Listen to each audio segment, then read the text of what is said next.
Kênh Ha Win Win xin chào quý vị và các bạn.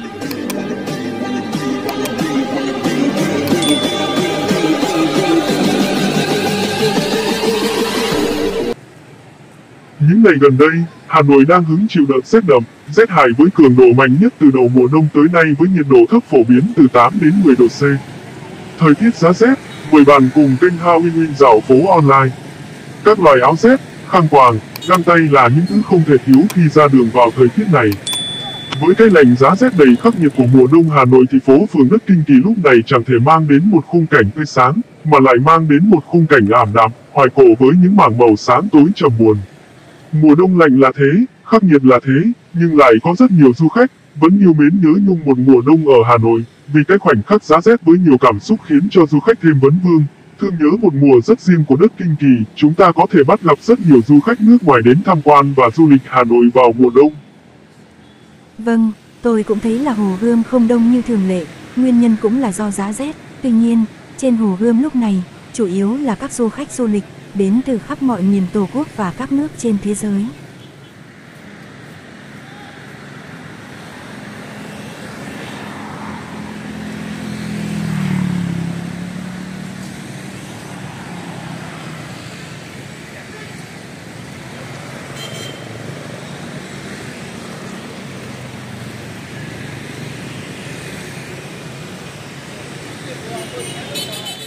Vâng, phía trước là tháp bút ở Hồ Gươm. Tháp bút là một ngọn tháp bằng đá cao 5 tầng, được xây dựng năm từ Đức thứ 18 1865 trên nền núi Độc Tôn cũ, theo ý tưởng của nhà nho Nguyễn Văn Siêu, nằm ở phía ngoài lối vào cầu Thê Húc, đền Ngọc Sơn.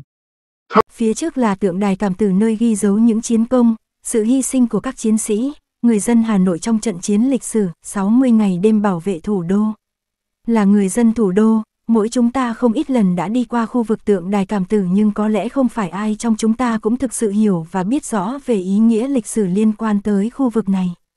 Thưa quý vị khán giả kênh Ha Win Win và anh Win, tượng đài quyết tử cho Tổ quốc quyết sinh tái hiện hình ảnh người chiến sĩ ôm bom Ba Càng, với tư thế sẵn sàng lao vào xe tăng địch, như minh chứng sự dũng cảm, ý chí quật cường, cảm tử với tinh thần, thà hy sinh tất cả, chứ không chịu mất nước, nhất định không chịu làm nô lệ của đồng bào, chiến sĩ thủ đô. Sức mạnh, lòng yêu nước của nhân dân thủ đô, nhân dân cả nước, như được hun đúc từ tượng đài Cảm Tử này.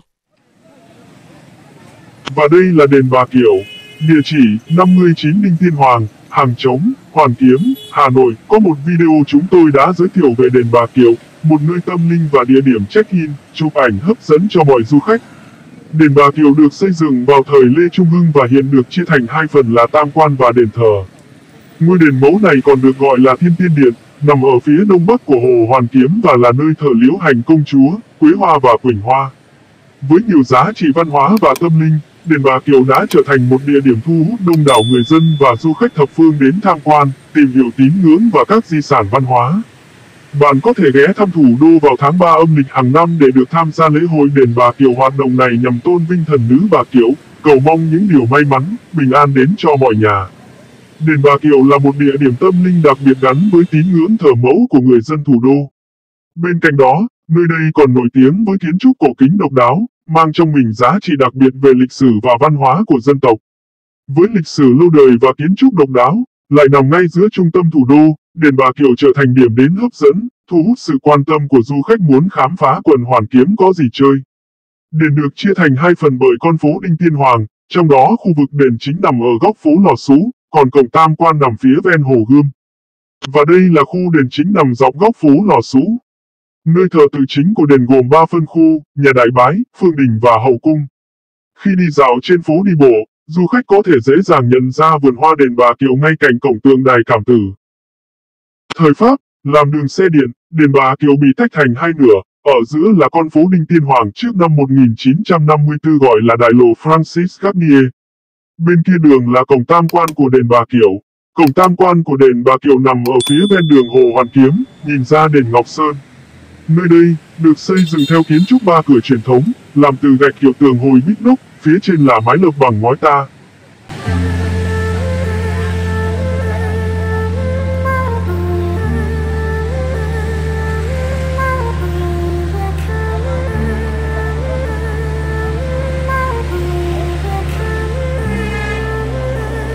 Du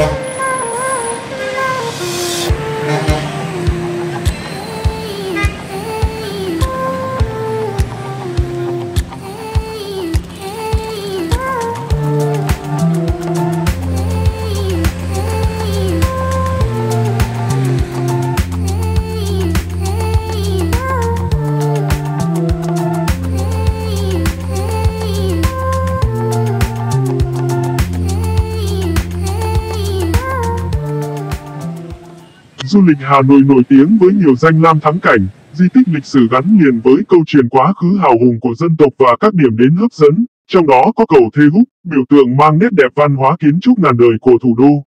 Cầu Thê Húc thuộc cùng di tích lịch sử nổi tiếng đền Ngọc Sơn, phố Hàng Trống, quận Hoàn Kiếm, thành phố Hà Nội. Cầu Thê Húc với sắc đỏ đặc trưng, nằm nổi bật giữa Hồ Hoàn Kiếm nối với đền Ngọc Sơn. Vì sở hữu thiết kế độc đáo, nên du khách lẫn người dân rất thích đến đây để check-in sống ảo. Hình ảnh cầu Thê Húc in bóng xuống hồ đầy lãng mạn, từ lâu đã trở thành một trong những biểu tượng của thủ đô. Cầu Thê Húc ở Hồ Gươm không chỉ đơn giản là một cây cầu, mà nó còn chứa đựng nhiều ý nghĩa sâu sắc về lịch sử và kiến trúc. Vào thời vua Tự Đức, năm 1865, Nguyễn Văn Siêu hay còn được gọi là Thánh Siêu, đã cho xây dựng cây cầu với độ dài 45 mét, nối từ bờ hồ Hoàn Kiếm đến đền Ngọc Sơn, lấy tên là Thê Húc, có nghĩa là nơi ngưng tụ những hào quang sáng chói. Khi đó, cầu chỉ được xây bằng gỗ, khá đơn sơ.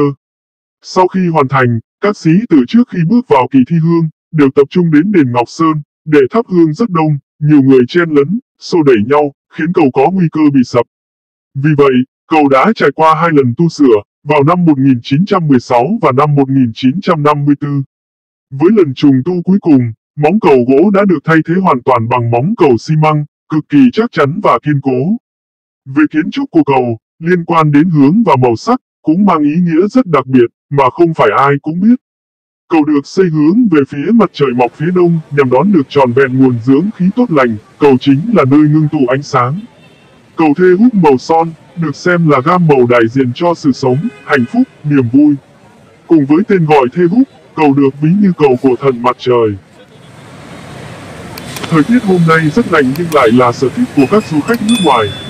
Thời điểm này, rất nhiều du khách Hàn Quốc, Nhật Bản và khách Tây đến du lịch và tham quan Hồ Gươm.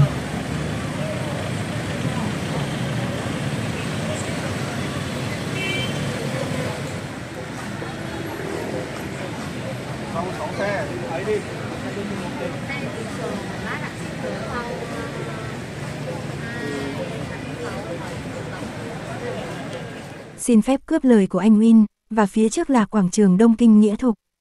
Hiện nay, khu vực quảng trường Đông Kinh Nghĩa Thục đã trở thành một phần của phố đi bộ Hồ Gươm, là nơi thường xuyên diễn ra các sự kiện văn hóa, nghệ thuật lớn của thành phố, thu hút sự tham gia của đông đảo người dân Hà Nội và du khách. Quảng trường Đông Kinh Nghĩa Thục là một quảng trường ở phía đông bắc quận Hoàn Kiếm, Hà Nội, thuộc phường Lê Thái Tổ. Khu vực quảng trường Đông Kinh Nghĩa Thục trước đây vốn là một bãi đất hoang, trồng dừa ven hồ Hoàn Kiếm, nên người dân xung quanh thường gọi là vườn dừa. Sau khi thực dân Pháp sang Việt Nam, quảng trường này được đổi tên thành Place Négrier.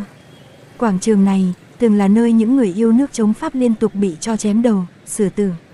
Tên gọi của quảng trường gắn liền với một phong trào yêu nước mang tên Đông Kinh Nghĩa Thục của các sĩ phu tại Hà Nội đầu thế kỷ 20. Sau khi thực dân Pháp sang Việt Nam, quảng trường này được đổi tên thành Place Négrier. Thực dân Pháp đã xem trọng vị trí của quảng trường và coi đây như trung tâm của Hà Nội. Tuy nhiên, sự yêu ái đã kết thúc không lâu sau đó khi những người yêu nước chống Pháp bị chém đầu, xử tử ở ngay tại quảng trường. Năm 1907, một số sĩ phu yêu nước Việt Nam như Lương Văn Can, Nguyễn Văn Vĩnh đã mở một trường học tư thục mang tên Đông Kinh Nghĩa Thục. Ngôi trường này chủ yếu dạy chữ quốc ngữ miễn phí cho các học sinh thời Pháp thuộc. Không những là nơi để dạy học, sau đó ngôi trường còn trở thành một địa bàn hoạt động của các sĩ phu yêu nước khắp Hà Nội và một số vùng xung quanh. Để kỷ niệm và tôn vinh ngôi trường này, thị trưởng Trần Văn Lai đã cho đổi tên quảng trường thành Đông Kinh Nghĩa Thục vào năm 1945. Đôi khi, quảng trường này còn được người dân Hà Nội gọi là đài phun nước bờ hồ. Theo một nguồn tin ghi nhận, quảng trường Đông Kinh Nghĩa Thục còn từng là cột đồng hồ trước khi trở thành đài phun nước như hiện nay. Quảng trường Đông Kinh Nghĩa Thục nằm đối diện tòa nhà Hàm Cá Mập, là cửa ngõ vào phố cổ Hàng Đào, Hàng Ngang, Hàng Đường, Đồng Xuân.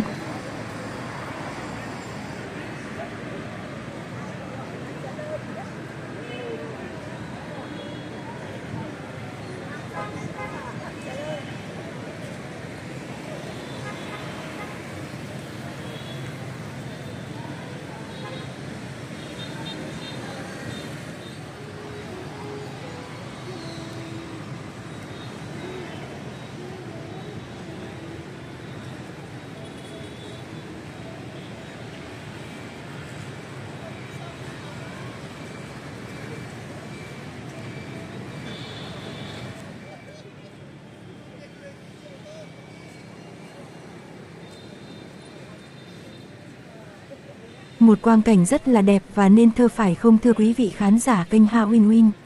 Mặc dù hiện tại đang là thời tiết giá rét và âm u nhưng cũng không kìm hãm được cái vẻ đẹp thơ mộng và lãng mạn toát lên từ Hồ Gươm.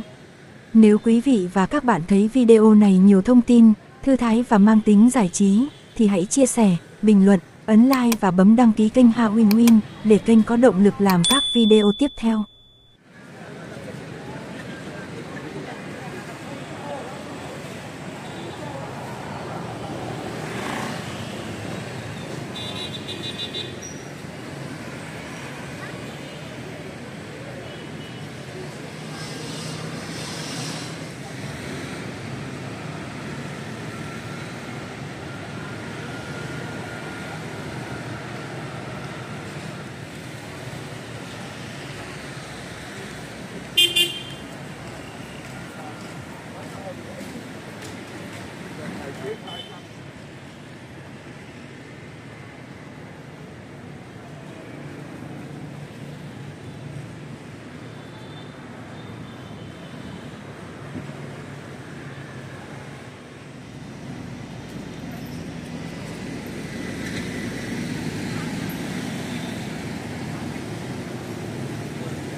Vào lúc này, thời tiết giá rét và âm u nhưng cũng không kìm hãm được cái vẻ đẹp thơ mộng và lãng mạn toát lên từ Hồ Hoàn Kiếm hay còn gọi là Hồ Gươm.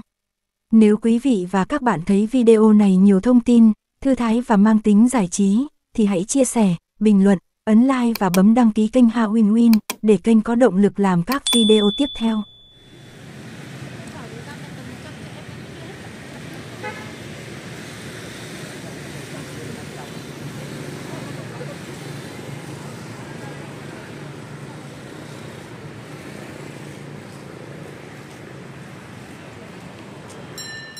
Ngoài tượng đài Lý Thái Tổ nổi tiếng, không phải ai cũng biết góc phía tây Hồ Gươm còn có tượng đài vua Lê Thái Tổ. Ngày nay, tượng đài khu tưởng niệm vua Lê, cùng với đình Nam Hương ngôi đình cổ cùng trong khuôn viên, là một di tích quan trọng của quần thể danh thắng Hồ Gươm. Và kênh Ha Win Win sẽ có một video chi tiết về nơi đây. Nếu bạn thấy video này thư thái và nhiều thông tin bổ ích, thì hãy bấm đăng ký kênh Ha Win Win.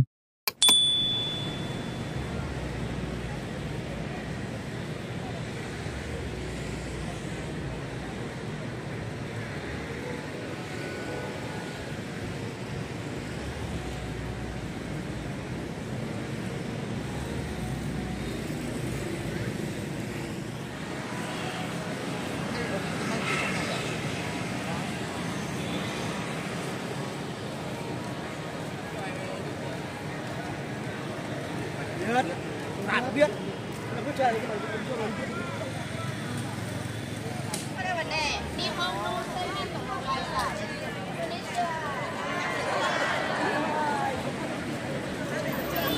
Vâng, những du khách đồng hương bên Nhật họ vui mừng chào nhau vì họ gặp nhau ở chuyến du lịch Hồ Gươm, Hà Nội, Việt Nam. Cũng giống như ở Việt Nam, những người đồng hương cùng quê, nếu gặp nhau là tay bắt mặt mừng và hạnh phúc rạng rỡ.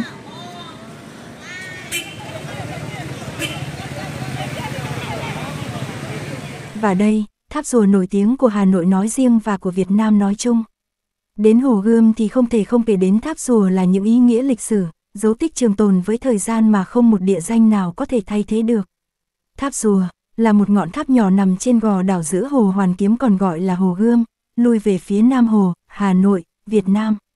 Nếu quý vị và các bạn thấy video này nhiều thông tin, thư thái và mang tính giải trí, thì hãy chia sẻ, bình luận, ấn like và bấm đăng ký kênh Ha Win Win. Du khách thường check-in với tháp rùa khi đứng trên bờ hồ, những bức ảnh từ phía xa có nhìn rõ hình ảnh của tháp in bóng dưới mặt hồ. Ở thời Lê Thánh Tông, có một điếu đài được xây dựng trên gò rùa này, để nhà vua câu cá. Đến thế kỷ thứ 17 đến 18 thì chú Trịnh cho xây đình Tà Vọng nhưng đến thời Nguyễn thì không còn vết tích gì nữa.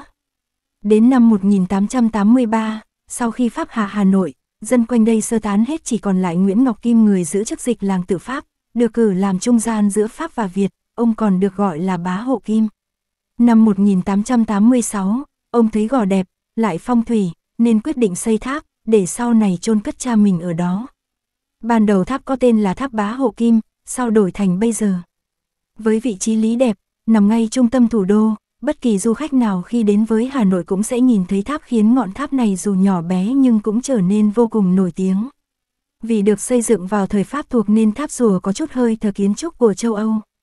Tháp cao 3 tầng và các tầng nhỏ dần lên đến đỉnh. Tầng đỉnh được thiết kế như một chiếc vọng lâu, bên trên chiếc cửa tròn của tầng 3 có chữ Quy Sơn Tháp, nghĩa là tháp núi rùa. Nếu nói Hồ Gươm là một lẵng hoa tươi rực rỡ giữa trung tâm thủ đô Hà Nội thì có thể nói tháp rùa chính là bông hoa đỏ thắm nổi bật nhất của lẵng hoa đó. Giữa mặt nước Hồ Gươm quanh năm một màu xanh lục thì tháp hiện lên như một điểm nhấn đầy linh thiêng. Bất kỳ ai khi đến với Hồ Gươm, chắc chắn việc đầu tiên sẽ là kiếm tìm hình bóng tháp rùa xem nó nằm đâu giữa hồ nước rộng lớn đó. Thoáng ẩn hiện, lấp ló sau những tán lá cây ven hồ dưới những bức ảnh, ngọn tháp lại càng thêm cuốn hút những người con Việt Nam được một lần đặt chân đến đất thủ đô. Thời gian cứ thế trôi qua, tháp rùa vẫn đứng đó hiên ngang, và trở thành niềm tự hào của người dân đất Hà Thành.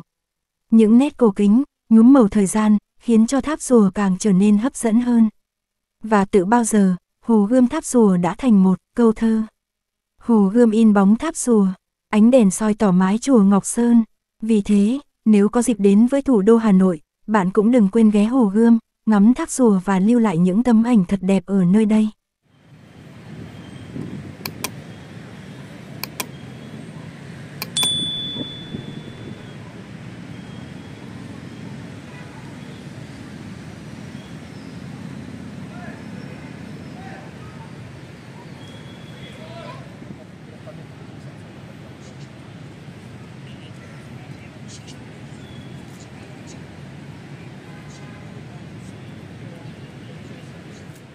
Bưu điện Hà Nội hay còn gọi là Bưu điện Bờ Hồ, tiếng Pháp, Poste Telegraphique à Hanoi, là một công trình nằm đối diện với Hồ Hoàn Kiếm, Hà Nội, gồm 3 tòa nhà bưu điện tọa lạc tại các phố Đinh Tiên Hoàng, Lê Thạch và Đinh Lễ, được xây dựng theo phong cách kiến trúc Tân cổ điển và Art Deco.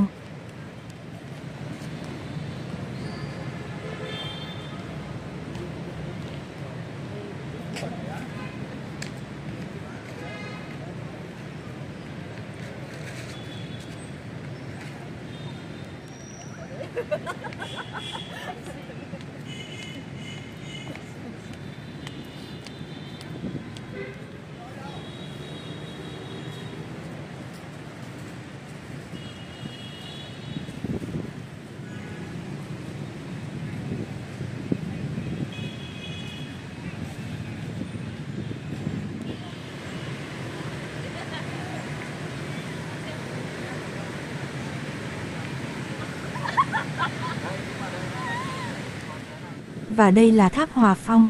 Tháp Hòa Phong là một ngôi tháp nằm ở bên bờ Hồ Hoàn Kiếm, Hà Nội, Việt Nam, là di tích cổ duy nhất còn sót lại của chùa Báo Ân, một ngôi chùa lớn xây dưới thời nhà Nguyễn. Tháp này khác với ngọn tháp cùng tên của chùa Dâu ở xã Thanh Khương, huyện Thuận Thành, tỉnh Bắc Ninh. Tháp Hòa Phong là di tích duy nhất còn sót lại của quần thể chùa Báo Ân. Sau hơn 170 năm tồn tại, tháp Hòa Phong Hà Nội ngày nay mang dáng vẻ rêu phong, cổ kính. Công trình được xem như chứng nhân lịch sử đi cùng năm tháng của mảnh đất Thăng Long Hà Nội ngàn năm văn hiến. Công trình lịch sử tháp Hòa Phong có niên đại hơn một thế kỷ, tọa lạc trên mặt phố Đinh Tiên Hoàng, bên phía bờ đông nam của Hồ Hoàn Kiếm, thủ đô Hà Nội. Theo ghi chép, người chủ trì xây chùa Báo Ân thời đó chính là Tổng đốc Hà Ninh Nguyễn Văn Giai. Ông là người xuất thân trong gia đình danh giá, đến từ làng Phù Chánh, Quảng Bình. Thân phụ của ông chính là thầy dạy học của vua Thiệu Trị. Dưới thời vua Thiệu Trị, ông là một vị thần có rất nhiều công lao với đất nước. Theo nhiều tư liệu khác nhau, có tư liệu ghi chùa Báo Ân có từ năm 1842, và có tư liệu thì ghi vào năm 1846. Nhưng theo tư liệu của các nhà chùa thì chùa Báo Ân khánh thành năm Thiệu Trị thứ 7, 1847 trên nền cũ của lầu Ngũ Long trong phủ Chúa Trịnh. Người đứng ra chủ trì việc dựng chùa là Tổng đốc Hà Ninh, Hà Nội Bắc Ninh Nguyễn Đăng Giai. Vì thế dân gian mới gọi nôm na là chùa Quan Thượng. Gần xa nô nước tưng bừng, vào chùa Quan Thượng xem bằng động tiên. Chùa Báo Ân sau khi khánh thành có quy mô bề thế vào loại nhất thành Hà Nội thời đó.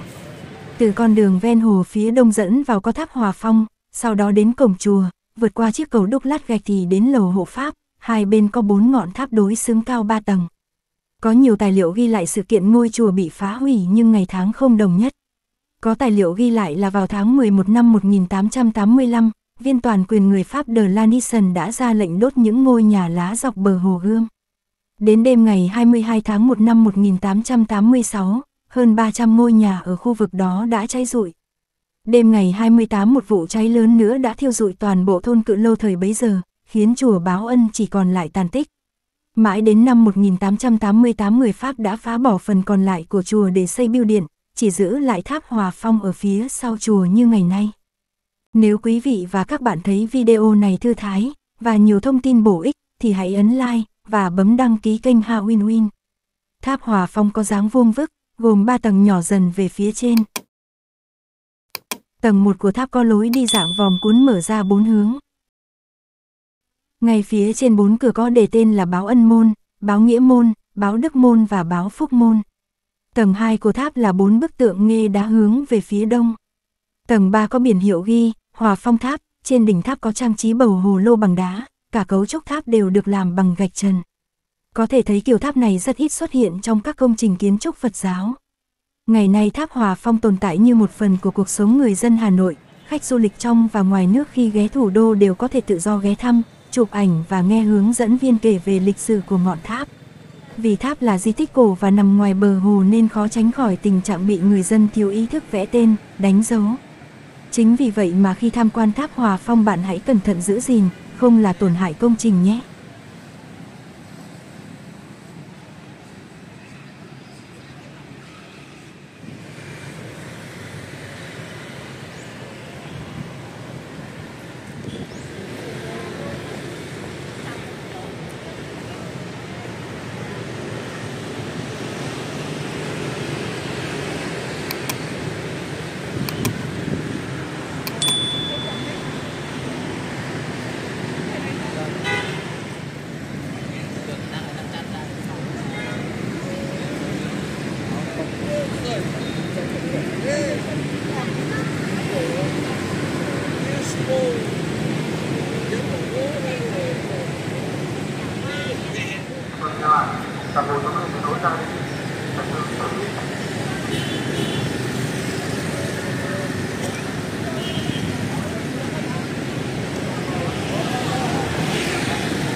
Vâng, chúng ta đã trở về điểm xuất phát ban đầu của video, đó là phố Lê Thạch Cành vườn hoa Lý Thái Tổ, và bây giờ để kết thúc video này chúng ta sẽ vào vườn hoa Lý Thái Tổ và giới thiệu về tượng đài vua Lý Thái Tổ. Tượng đài vua Lý Thái Tổ được đặt tại vườn hoa Lý Thái Tổ, đường Đinh Tiên Hoàng, quận Hoàn Kiếm, trung tâm thủ đô Hà Nội. Tượng đài là một công trình kiến trúc văn hóa đẹp, nhằm tôn vinh vua Lý Thái Tổ, người có công khai sáng kinh thành Thăng Long.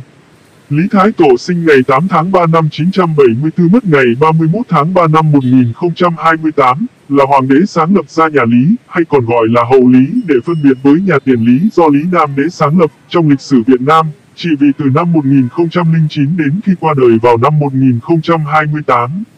Lý Thái Tổ vì vua đặt mốc son cho lịch sử Thăng Long.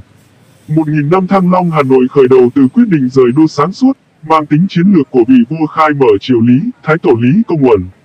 Tầm nhìn chiến lược, trong việc lựa đất đóng đô, giữ nguyên giá trị trong hầu hết chiều dài 1000 năm, đã đưa Lý Thái Tổ thành vị vua chói sáng nhất, trong số các vị vua tài giỏi, của lịch sử phong kiến nước Nam.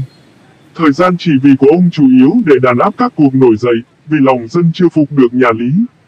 Khi lòng dân đã yên, triều đình trung ương được củng cố, ông rời đô từ Hoa Lư về Đại La vào năm 1010, đổi tên thành Thăng Long, mở đầu cho sự phát triển lâu dài của nhà Lý tồn tại 216 năm.